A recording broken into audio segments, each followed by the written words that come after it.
नमस्कार मंडळी, मी स्नेहल तुमच्या माझ्या किचन मध्ये मनापासून स्वागत करते। हे मूग आहेत, खूप प्रमाणात प्रोटीन असतं।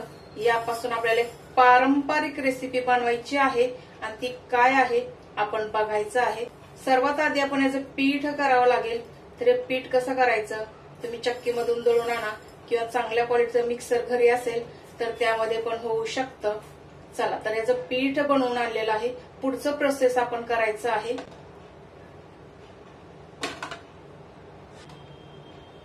हे आहे 1 वाटी मुगाचं पीठ आहे। थोडीशी लाल मिरची पावडर टाकायची आहे।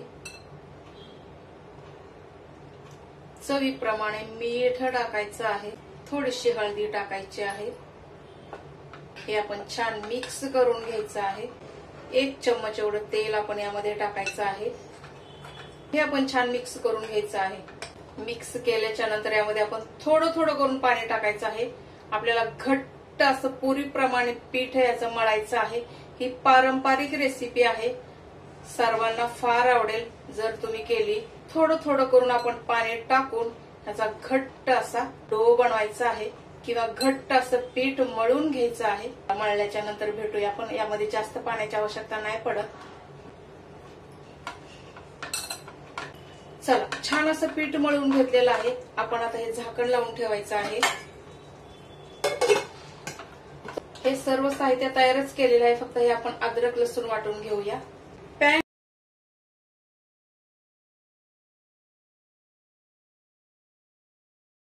यामध्ये तेल टाकायचं आहे। साधारण 3 ते 4 चम्मच तेल आपण यामध्ये टाकूया। जास्त तेलाची आवश्यकता नाही। तेल छान कडकडीत गरम झालं की यामध्ये अर्धा चम्मच आपण जिरे टाकायचं आहे।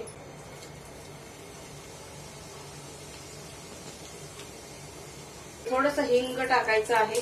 हिंग आवश्यक आहे। आपल्याला हा कांदा टाकायचा आहे। 1 कांदा आहे। कांदा छान लाल झालेला आहे। आपण यामध्ये आता टोमॅटो टाकायचा आहे।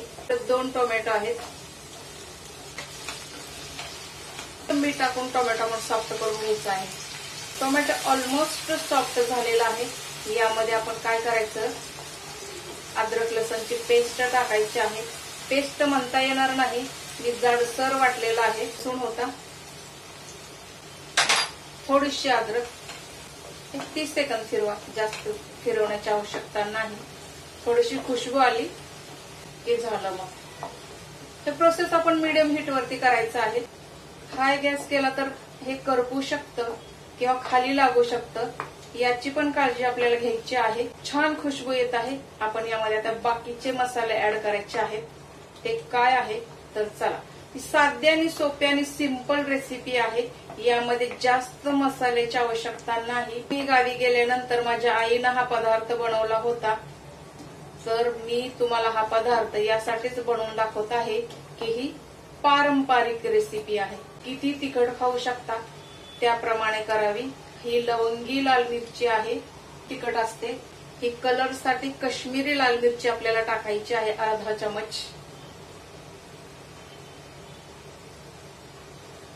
यानंतर हळद टाकायची आहे, पाव चमच। मिक्स करून घ्यायचं आहे। छान सॉफ्ट झालेला आहे। ह्या मसाल्याला तेल वरती सुटलं किंवा तेल वरती आलं तर असं समजा की हा मसाला आपला छान भाजला गेला आहे। गरम पाणी यामध्ये टाकायचं आहे। तर यासाठी शिजण्यासाठी पाणी जास्त लागतं। चवीप्रमाणे मीठ टाकायचं, कारण आपण पिठामध्ये पण मीठ टाकलं होतं त्याप्रमाणेच मिठाचा वापर करायचा आहे। त्याच्यात जाडसर शेंगदाणे वाटलेले असावे। उकळी काढायची आहे। आपल्या ग्रेव्हीला छान उकळी येईपर्यंत आपण पुढचं प्रोसेस करायचं आहे। हे थोडंसं पीठ घ्यायचं, जास्त मोठं घ्यायचं नाही, कारण शिजल्याच्या नंतर खूप मोठं होतं हे। 3 बोटामध्ये पकडून आपण याला असा एक छान आकार द्यायचा आहे, त्रिकोणी।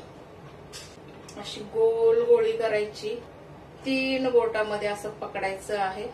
मीठ आणि मिरची टाकल्यामुळं हा पदार्थ आणखीन खाण्यासाठी छान लागतो। छोटा आहे तर शिजल्यानंतर बघा आणखीन हे किती मोठं होतं ते। चला, सर्व केल्याच्या नंतर भेटायचं आहे आपल्याला। चला, छान उकळी आली आहे। हे आपला पदार्थ असा आपण बनवून घेतलेला आहे. एक ट्रिप आपण सर्वात आधी टाकूया. तर एक एक घेऊन आपण हे असं टाकायचं आहे. गॅस आपण हाय करायचा आहे. यामुळे काय होईल, हे एक दुसऱ्याला चिकटणार नाही. आपण आता दुसरी ट्रिप करायची आहे. त्याला आपण आता झाकण लावून हे शिजायला देऊया. चला, दुसरी ट्रिप आपल्याला टाकायची आहे. चला, आपला पदार्थ हा तयार झालेला आहे.